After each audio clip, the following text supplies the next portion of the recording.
নমস্কার বন্ধুরা, আমার আজকের রেসিপির নাম খাজা। কালকে রথযাত্রা, তা আজকে খাজা বানাবো। তো প্রথমে এই ময়দা নিয়েছি, 2 কাপ মতো ময়দা নিয়েছি বড় কাপে। এবার ওর মধ্যে সামান্য একটু লবণ দিলাম, ময়ানের জন্য ঘি,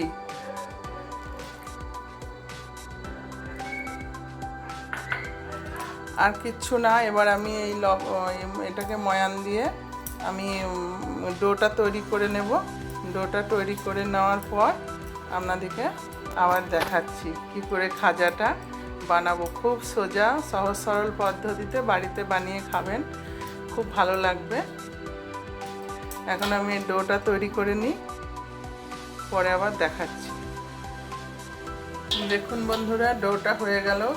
এইভাবে কিছুক্ষণ এখন রেস্টে রেখে দেব ঢাকা দিয়ে, তারপর আবার খাজার শেপ দেব, তখন দেখাচ্ছি। একটু ঢাকা দেওয়া থাক 10 মিনিট মতো।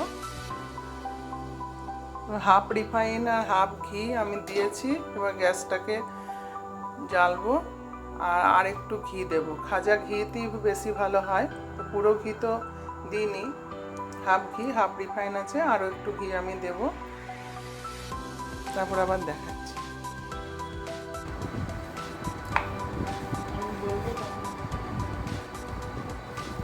আমি রুটিগুলো এইভাবে বেলে নিলাম, ময়দার যে ডোটা করেছিলাম তার থেকে এরকম লেচি করেছি, করে এইভাবে রুটিগুলো বেলেছি। এবার একটার ওপর একটা দেব, দুটো,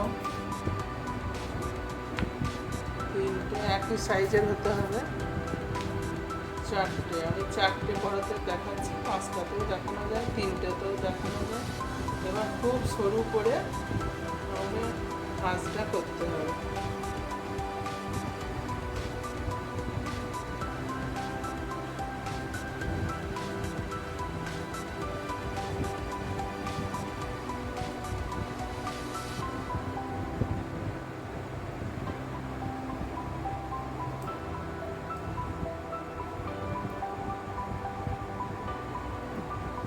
এবার সাইড দিয়ে কেটে দেব।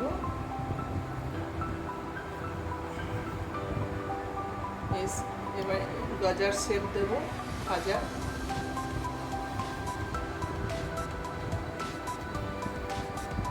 এই সাইড দিয়েও কেটে দেব।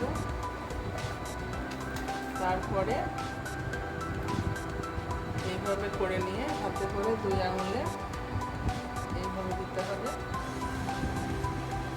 এইভাবে করে নিয়ে হাতে করে 2 আঙুলে এইভাবে দিতে হবে। একটু বড় বড়ই করছি।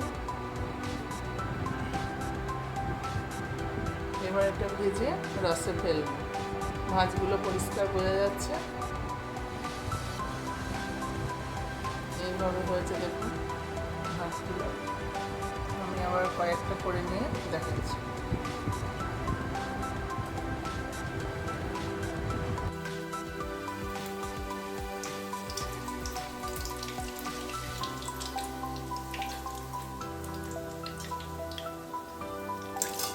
আঁচটাকে কমিয়ে দিয়ে একটু লাল লাল করে ভাজতে হবে।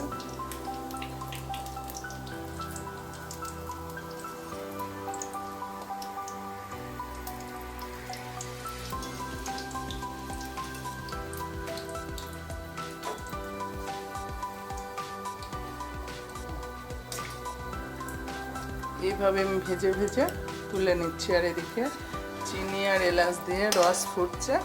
রসটা একটু মোটা করে করতে হবে, 2 তারের সেরা হবে। খাজাকে ডুবিয়ে তুলে নিতে হবে। এই রসটা হোক, প্রথমে ওটা ভাজা হোক, তারপর আবার দেখাচ্ছি। সেরাটা একদম গাঢ় হয়ে ঘন হয়ে এরকম হয়েছে। খাজার জন্য পাতলা সেরা তো হবে না। এবার এই ভাজা পুরো ভাজা হয়ে যাচ্ছে, আর এটা বাকি আছে, এটা তুলে নেব ভেজে, দিয়ে রস দিয়ে দেবো। রসে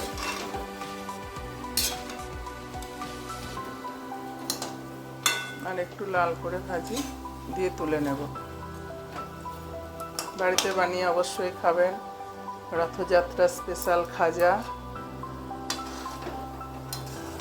পাঁপড় ভাজা, খাজা, জিলিপি সব কিছু খাবেন বাড়িতে করে করে। জিলাপিটা কিনে আনবেন, জিলাপি রেসিপিও একদিন দেখাবো আমি।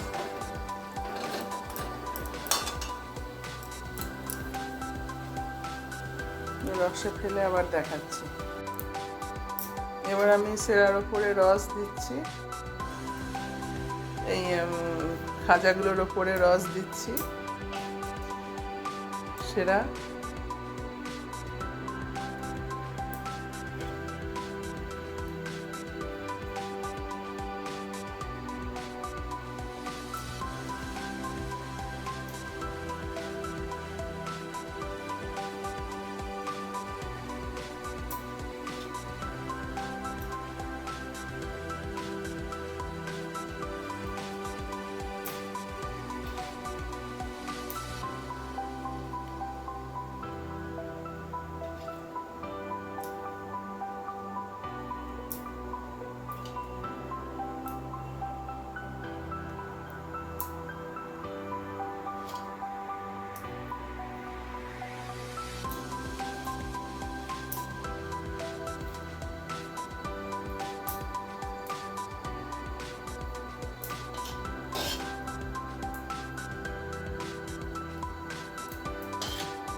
এই ছিল আমার ঘরোয়াভাবে খাজা বানানো। আপনারাও এভাবে বানিয়ে খাবেন, খুব ভালো লাগবে।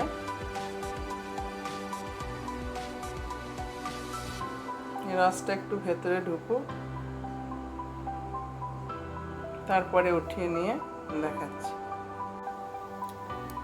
দেখুন বন্ধুরা, আমার খাজাগুলো হয়ে গেছে। রস থেকে উঠিয়ে উঠে মাত্র রাখলাম, বেশ নরম মুচমুচে খাস্তা হয়েছে। আপনারাও বাড়িতে এইভাবে বানিয়ে অবশ্যই খাবেন। খুব বেশি করে বানাইনি, কয়েকটা বানিয়েছি।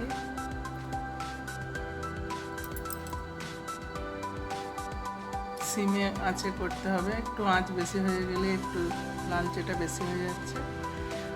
আমি চারটে করে দিয়েছি বা 5টা করেও ভাঁজ দিয়েছি। 4, 5, 3 এইভাবে ভাঁজ দিয়ে করা যাবে। অবশ্যই বাড়িতে করে খাবেন। ভালো থাকবেন, সুস্থ থাকবেন। পরের এপিসোডে আবার দেখা হচ্ছে। নমস্কার।